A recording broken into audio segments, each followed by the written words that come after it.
Okay, picking up where we left off on page 475, I was telling you the role of YouTube in the codex wars. Doesn't that sound like a science fiction film? So, whenever I encode a video and send it up, YouTube is going to recode it using all different kinds of encoders.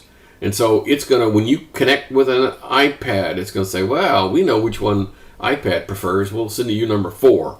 If you connect with an Android device, it goes, oh, well, I understand what Android device. We're going to send you number 3. Oh, you're on a PC. I know what you need. We're going to send you number 1. And so it picks the encoding. So I submit one file, and it produces like 4 files out there. And whichever one you get is whatever your browser is configured. Have you ever wondered why I submit my videos on YouTube? Well, that's the reason. Because when I do that, I don't have to worry about having any device anywhere on the planet that can't read it. I mean, YouTube is that good that basically everything you produce will work on every device. Okay. All right. So, one of the reasons we do all this, that in the early days of the portable devices, in the early days of like the iPhone, okay, it only had like 1 or 2 codecs that were good, and they were all just Apple codecs. I mean, you couldn't go grab a Microsoft file or Google file or any of these other guys and make it work. In the beginning, it was kind of closed, and so that's not the case now, because now you go buy an iPad or an iPhone and it'll run practically everything. But the idea is that these file formats used to be kind of limiting. Okay. All right. So let's now actually start working with how to make this work, how to code this thing. So on page 476, we finally get to the point where we're going to produce some audio or something on the screen. So here's my empty project. I'm going to create me a folder over here. So I'm just going to say add folder, and I'm going to call it media. And inside that media folder, I'm going to put all of the stuff from the this is all the stuff in the student data files. So I'm just going to say copy and paste. Okay, so now I have all the stuff from the student data files that I can play with. Cool? Okay, all right.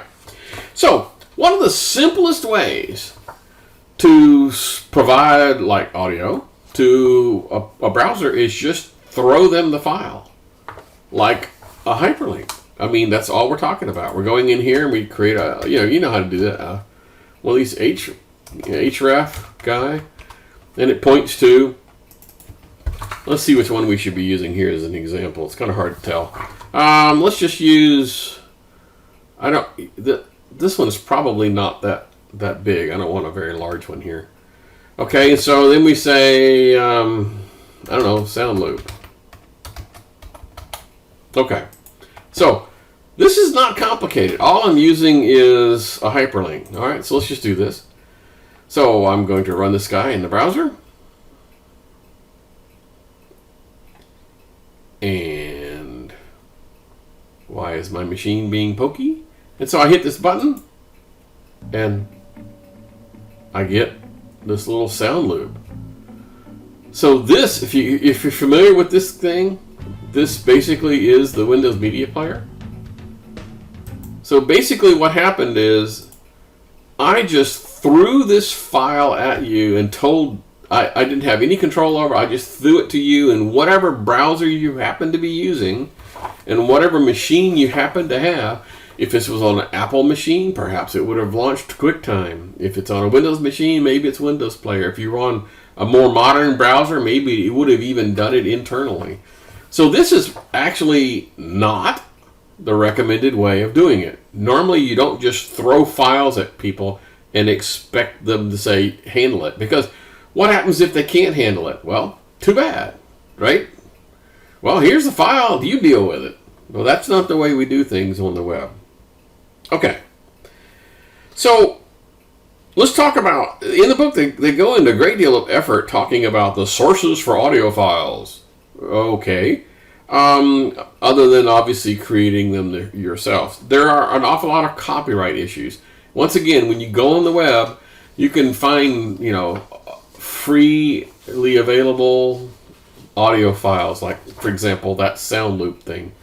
You can go out and find these things on the internet. You do have to be careful because, although this was talked about in a previous chapter, if I said that something was royalty free, does that mean that it's free? Can I charge money for something that's royalty free? Does royalty free mean that it's free? Not necessarily. Royalty free means I just have to pay for it one time. I don't have to pay for it every time I use it. Okay, that's what that means.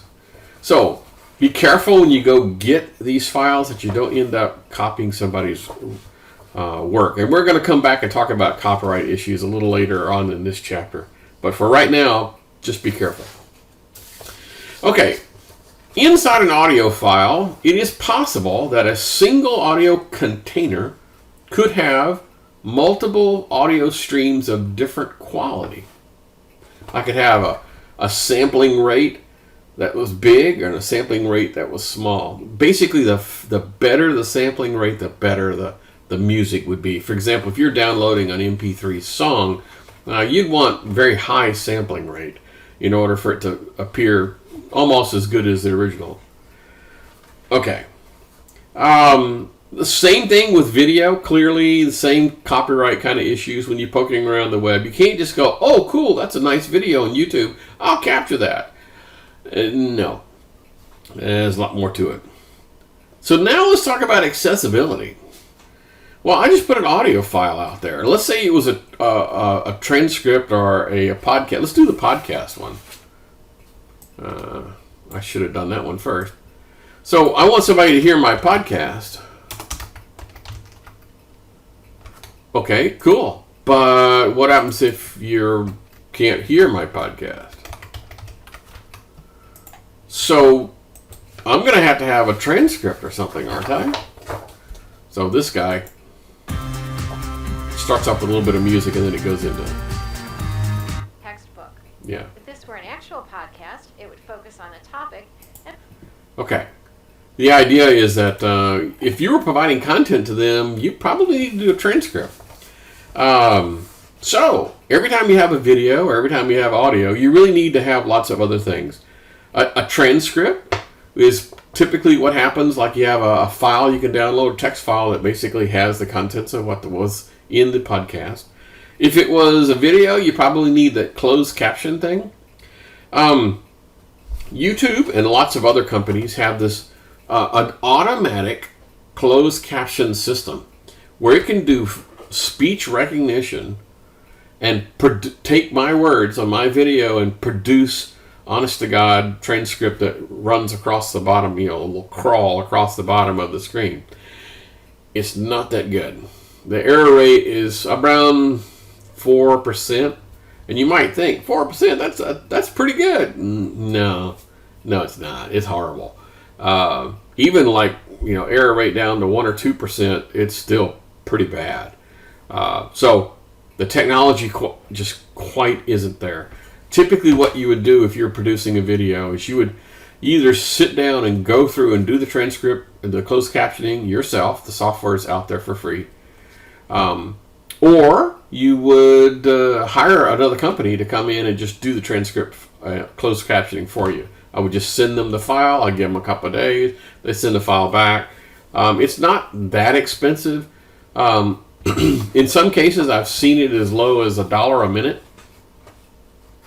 I'm sorry, about $1. Well, I don't remember how much it is. That doesn't sound right. $1 a minute doesn't sound right at all. But anyway, who cares? Let's continue.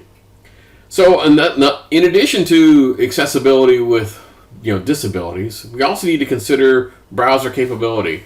Don't produce a video or audio in some bizarre off-the-world file format or some bizarre off-the-world impression.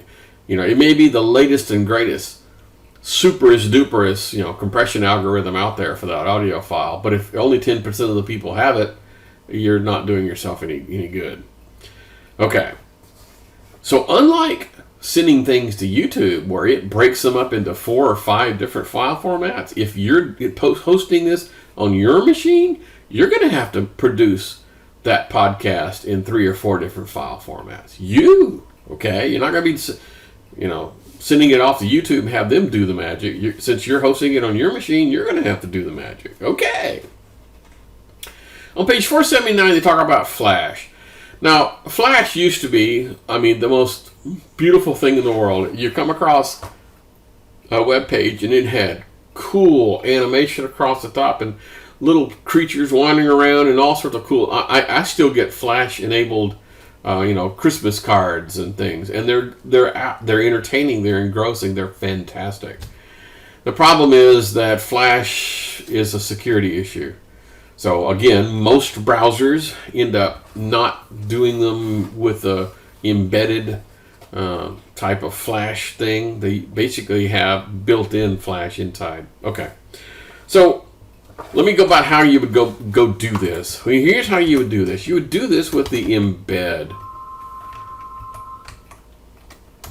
The embed element.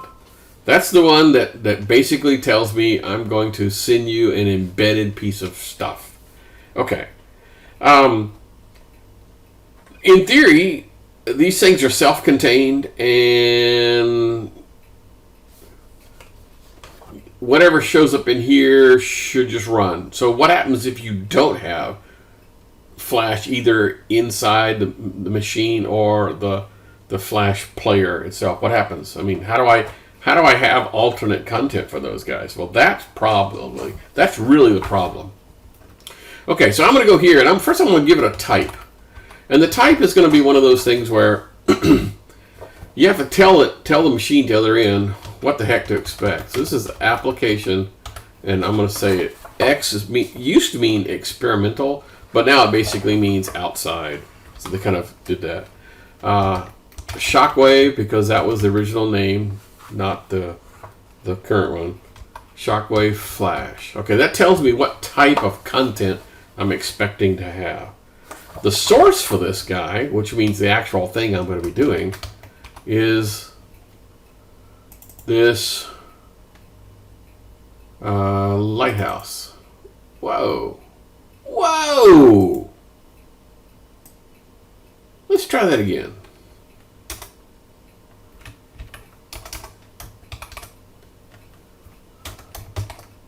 Media. So how come I don't get... That is weird.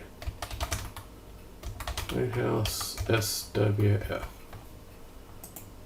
Okay. Whew, that was kind of odd.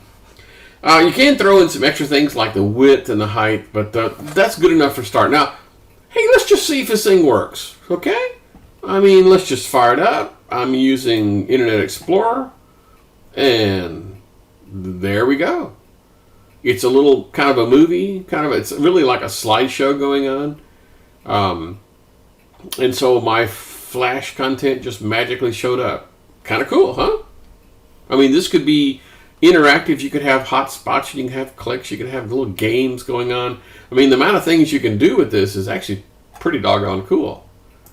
So, that worked. I could go in here and make it a little bigger if I wanted. Let's go in here and say the width. I don't know. I'm trying to go see what the book says here. That sounds about right. 320. And the height is 240. That might be the exact same size that it was. There we go. A little bit bigger. Okay, so this is how to do Flash. Now, do I recommend that you use Flash? No. Okay, this is a good place to stop for the 15-minute mark. We'll pick this thing up again in just a few.